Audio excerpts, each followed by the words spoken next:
อันนี้ก็คืออุปกรณ์เฮานี่รอเบิ่งมันไปเรื่อยๆทุกคน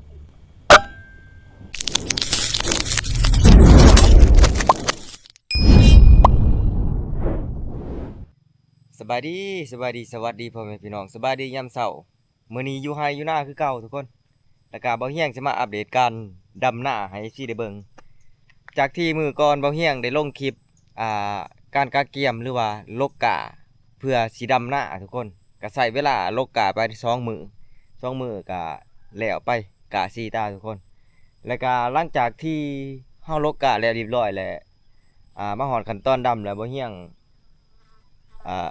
บริถ่ายคลิปวิดีโอให้ FC ได้เบิ่งนะจนมาฮอดมื้อนี้หรือว่าปัจจุบันนี่แม่นกะที่เฮาลกในมื้อก่อนนะประมาณ500หรือว่า600มัดนะเฮาก็ดำเบิดเลยทุกคนดำเบิดเลยนี่แม่นบ่ล่ะนี่ก็ผ่านมาประมาณ2วันหรือว่า3วันนี่แหละทุกคนนี่บางเฮียงก็บ่ได้ค่อยดำเองดอกส่วนหลายมีแต่ไถนาทุกคนเพราะว่าหลักๆแล้วแม่นเฮาจ้างคนงานมาดำแต่ละมื้อนะอันนี้แหละคือสาเหตุที่บางเฮียงบ่มีเวลาถ่ายคลิปวิดีโอให้ FC ได้เบิ่งแล้วก็สำหรับหน้าที่ดำแล้วนี่แม่นพุ่นแหละเฮาดำมาตั้งแต่พุ่นแต่เทิงพุ่นเลยทุกคนนี่ใส่เวลา3มื้อเต็มๆเลยทุกคนมื้อนี้เป็นมื้อที่4มื้อนี้ก็ดำขึ้นมานี่ฮอดนี่แต่ว่ายังเหลืออีกฟังเบื้องน่ะก็คือกะมันบ่พอทุกคนต้องรอถ่าให้กะสุดใหม่อีกโต๊ะใหม่แล้วก็รอถ่าให้กะมันยาวแล้วจังสิมาสืบต่อดำอีกเบื้องนะนี่ก็สิยังเหลืออยู่ประมาณ300ปลายมัดนี่แหละประมาณนี้แหละประมาณตาหนึงกะแต่ว่าสำหรับฟังเบื้องนี่คือแล้วเรียบร้อยมื้อวานนี่บ่เฮียงใส่ปุ๋ยเลยทุกคนโรยปุ๋ยหว่านปุ๋ยแหละมื้อวานนี่มีแต่ว่าเฮารอถ่าให้มันงอกมันเงยมันขึ้นมันงามมาแล้วทุกคนเห็นหน้าปีนี้ก็ได้ก็สิไว้จั่วจาดแน่ทุกคนเพราะว่าบ่เฮียงก็อิงตามจากเมื่อบ้านแน่อยากกลับขึ้นเมื่อป่าอยากไปถ่ายทำคลิปวิดีโอให้ FC ได้เบิ่งใจสิขาดเลยทุกคนบ่เฮียงก็เลยใส่วิธีนี้จ้างคนงานมาแต่ว่าก็มันยังบ่ทันแล้วเทื่อเลยทุกคนเฮาต้องได้ขึ้นป่าอีกประมาณเที่ยวหนึงแล้วจังสิกลับลงมาดำนาใหม่อีกแต่ว่าสำหรับมื้อนี้บ่เฮียงคิดว่าบ่เฮียงก็สิกลับเมื่อบ้านเฮาพุ่นเลยทุกคนสิกลับเมื่อขึ้นป่าแต่บ่ก่อนอื่นบ่เฮียงสิไปหาเลาะอัดน้ำไว้ก่อนหาเลาะอัดน้ำบ่อนใดที่มันมีหัวแล้วก็บ่อนใดที่มันบ่ดีก็ไปซ่อมแซมมันเฮ็ดไปเรื่อยๆหน่อยๆแหละทุกคนแล้วก็หลังจากที่บ่เฮียงกลับลงมาบ้านแล้วก็สิให้ป้าเป็นคนเบิ่งแย่งว่าซั่นซะให้ป้ากับลุงเบิ่งน้ำเบิ่งในท่าแหละทุกคนอาศัยเพิ่นนั่นแหละเพิ่นเป็นผู้หลักผู้ใหญ่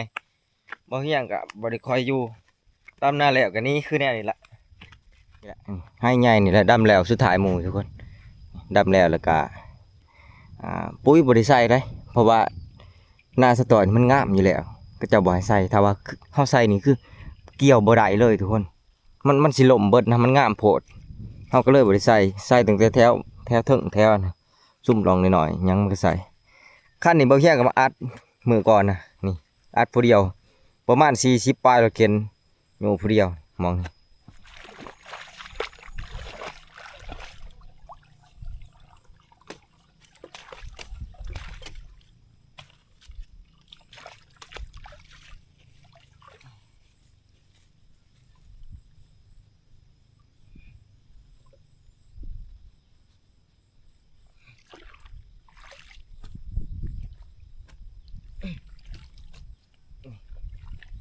อัดน้ำตึ้งน้ำไว้แล้วเรากลับมารอบหน้าจะสิได้มีน้ำดำทุกคนถ้าว่าเราบอกอัดไว้นี่บางทียานมันแดดเลยนะมันแดดเลยมันมีน้ำดำอีก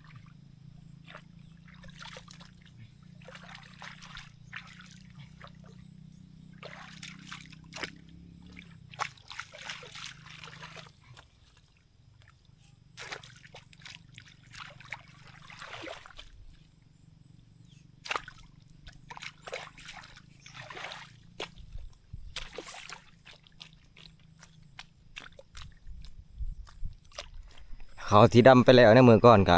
เริ่มเคี้ยวขึ้นเลยดิ เริ่มถอดยอดปงใบเบิดเลยเบาเฮียงกลับลงมาแต่บ้านเบาเฮียงอีกรอบหนึ่งนี่คือสิเขียวเบิดแล้วบัดนี้ทุกคนโอ้ตอนนี้มันกำลังอะไรกำลังขึ้น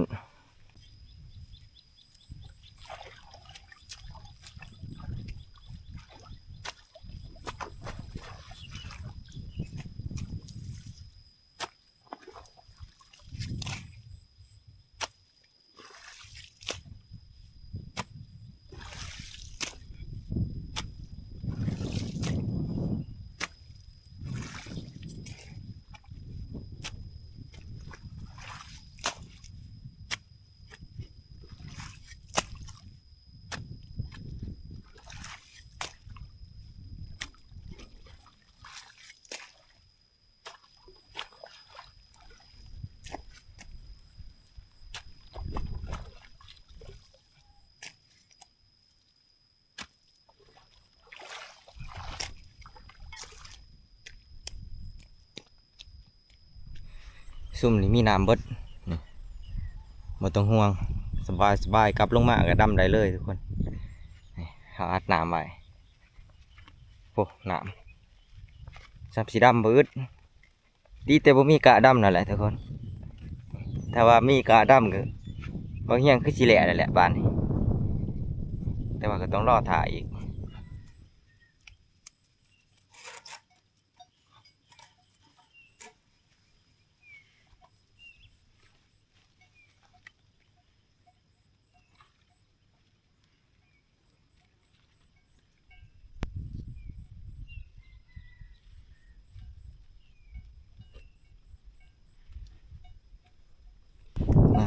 มาไปกินบอนไหมบอนนี่มันเบิดล่ะ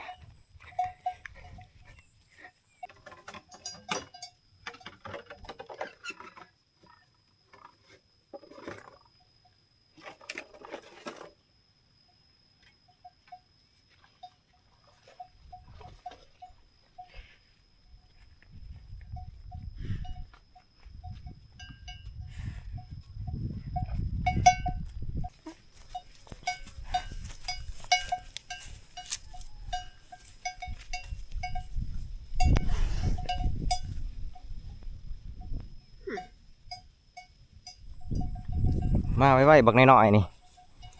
มาไปฝากไปกินนมโอ้ไปโคน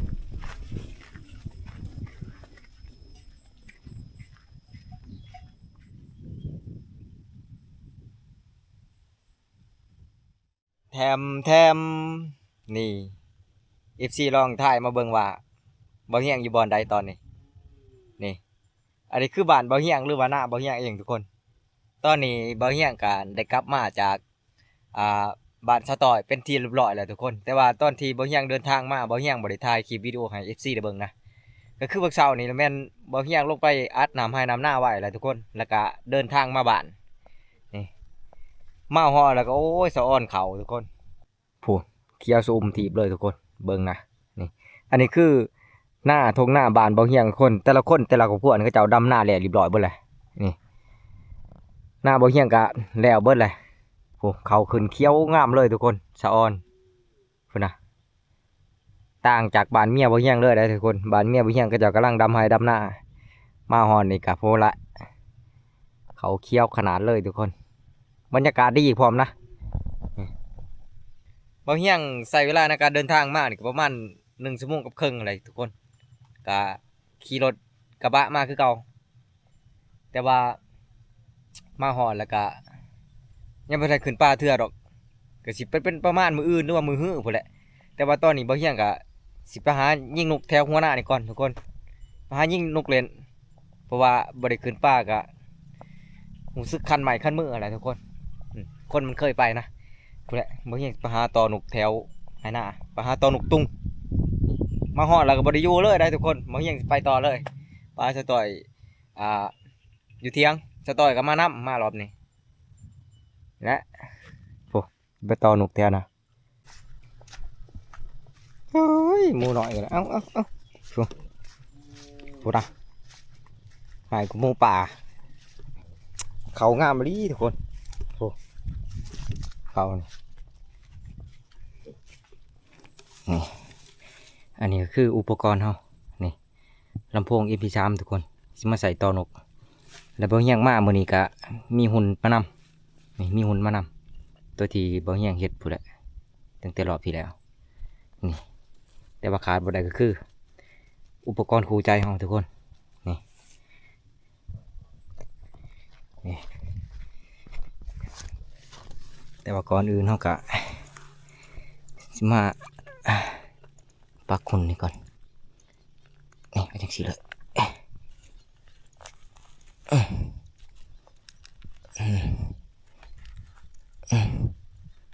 นี่ประมาณนี้แหละลำโพงก็เนี่ยสิป้าอันนี้เลย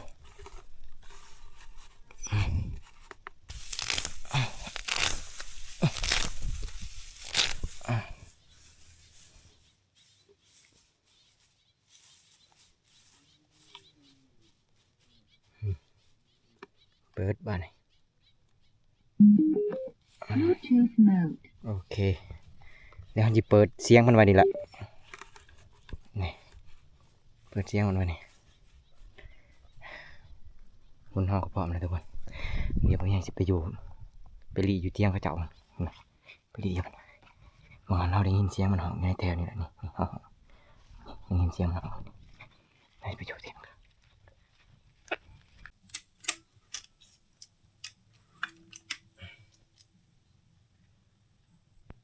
มาบ้านนี้จะเต็มเลยทุกคนแต่ว่าจะสิได้พ้นหรือบ่ได้ก็ต้องลองเบิ่งแหละทุกคนตอนนี้มันน่าจะได้ยินเสียงบ่เฮียงเว้านะเพอมันห้องอยู่บ่ใกล้มันเศร้าห้องเลยทุกคนก็บ่ใกล้ประมาณ30 เมตรนี่แหละทุกคนจากจุดที่บ่เฮียงไปวางนกไว้แล้วก็ลำโพง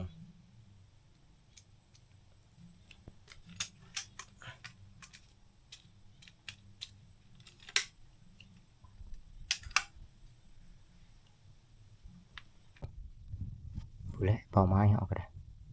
พูดแล้วมองนะนกมาเนี่ยมันมามันก็จะมาอันนี้แหละแถวนี้แหละมันมานี่นี่นี่คือทีกำบังเขาทุกคนเราจะบังอันนี้แหละ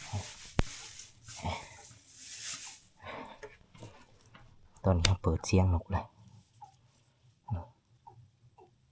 เราเปิดเลย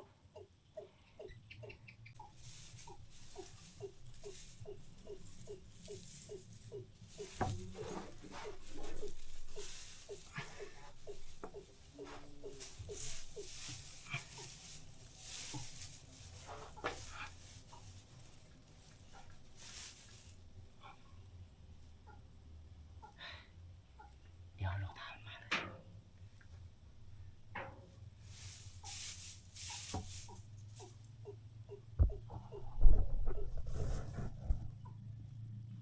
เราได้ยินเสียงหมูมันห้องตอบเลยทุกคน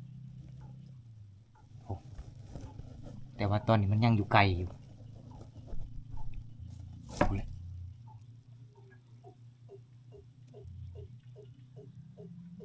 เดี๋ยวอีกบ่ดนทุกคนอีกบ่ดนมันมาอ่ะนะ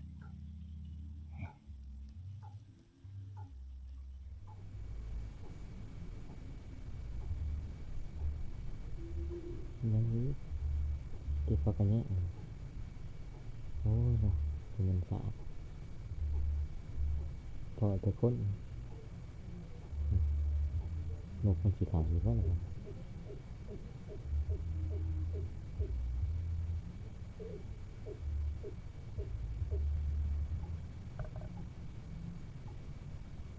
เอาอีกเลยเดี๋ยวจุกมาใช้อีกเขาก่อนโอ้บ่ส่งได้แล้วเนี่ยนี่ทุกคนบ่มา โอ้มีแต่คนทุกคนเลยต่อเท่าไรกับมีแต่คนนะกลางตรงหายตรงหน้าเดี๋ยวใหญ่บอลต่อก่อนทุกคนใหญ่เสือแดงๆกันนะครับหลอกเก็บพักกระแยงอยู่ ท่านังเลาะป่านคันหน้าอยู่เอ้าแต่แนวมันได้อยู่บ่มาดิโอ้เขาโอ้จะเป็นงามทุกคนหน้าตีนบ้านแต่ว่าบ่แม่นหน้าบ่เฮียงดอกหน้าเขาเจาะนั่นแหละแต่ว่ามันเป็นหน้าตีนบ้านเขามันเลยงามนี่แหละแถวๆนี่แหละแถวห้างใหญ่ๆนี่เฮาได้ยินเสียงมันห้องเดี๋ยวบ่อย่างที่ยับเข้ามาต่ออยู่ไกลนี่แหละแถวนี้มาไม้ช้องเอาวันนี้ละพวกนี้ก็สีเสืองไว้นิดเดียว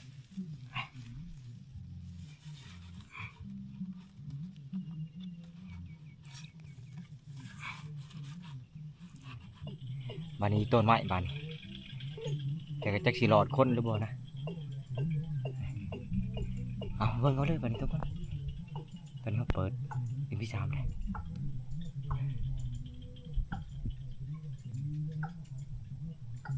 มาเลยทุกคนตอนนี้มาเลย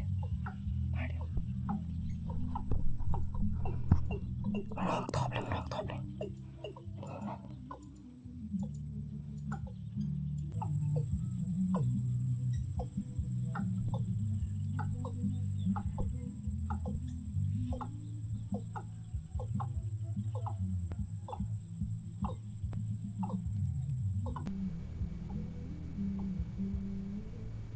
คือหุ่นเนาะ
โอ้น่าเสียดายทุกคนมันเห็นบางอย่างก่อนนะบางอย่างมันมาจนยืนซึ่งหนาเลยกับหุ่นเฮาทุกคนแต่ว่าตอนที่มันห้องอยู่ในป่าเขานะบ่เฮียงบ่เห็นป่าเขามันสูงได้ยินแต่เสียงมันซื่อๆนะมาเบิ่งทางนี้อีกที่คือมันหอนโตนกเฮาเลยทุกคนแต่ว่าบ่เฮียงก็พยายามอวยกระบังลมนั่นแต่ว่ามันมันเห็นก่อนทุกคนไปซ้ำน่าสิได้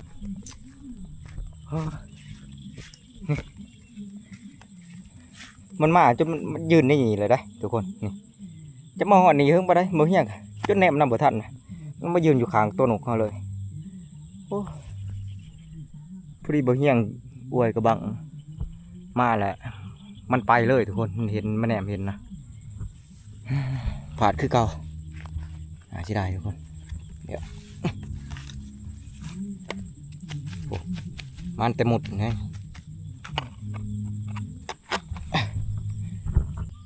ตอนนี้บ่ยังกลับมาต่ออยู่เที่ยงทุกคนนี่มันห้องอยู่นี่ตัวนี้เสียงนกต่อตัวนี้เสียงนกแท้ทุกคนแต่ว่าจักมันจิมาหรือเปล่านะมันเห็นเฮาเลยตัวหนึ่งบ่ยังนำมานี่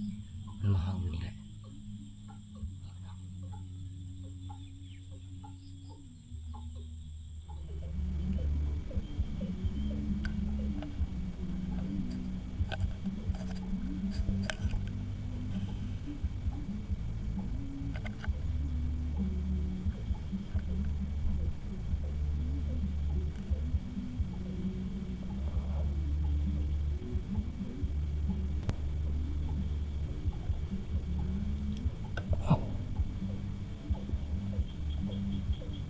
อ๋อมันห้องอยู่ไกลแห้งนี่ทุกคนประมาณ100 กว่าเมตรนะบางเงี้ยกับบนมันใจเตียงว่าสิยิ่งถือหรือเปล่าให้รอเบิ่งมันไปเรื่อยๆทุกคน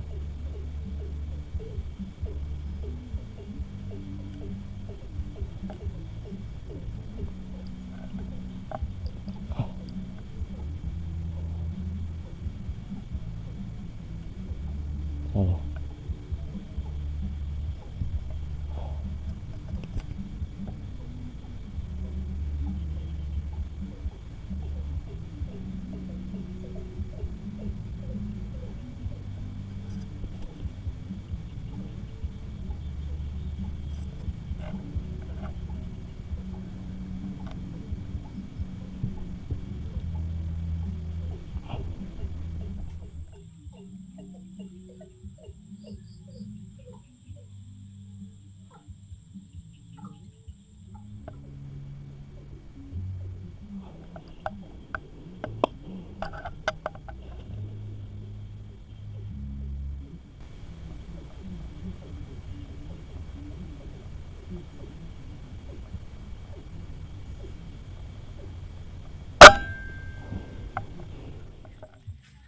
โอ้ยบางยาเนี่ยบางอย่างยิ่งผ่าดทุกคน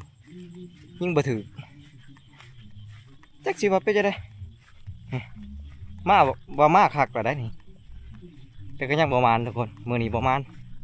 นี่เอากระยามันมีแต่ว่ามื้อหน้าจะมาแกะมือใหม่ทุกคนมื้อนี้มันค่ำเลยนี่มีแต่ว่ารอคลิปขึ้นป่าบัดนี้ทุกคนบางอย่างกะไปแล้วสิได้พาสตอยเดินทางขึ้นป่าขึ้นไปหาทีมงานพุ่นแหละทีมงานก็ขึ้นก่อนเลยแล้วก็น่าสิมีหลายคนอยู่ขึ้นมื้ออื่นเพราะว่าอันน่ะมีทีมงานมาสมทบอีกประมาณ2 คนนี่แหละพี่ต่อสิขึ้นป่านำนะแล้วก็มีพานใหญ่แน่ขึ้นเอาติดตามรับชมทุกคน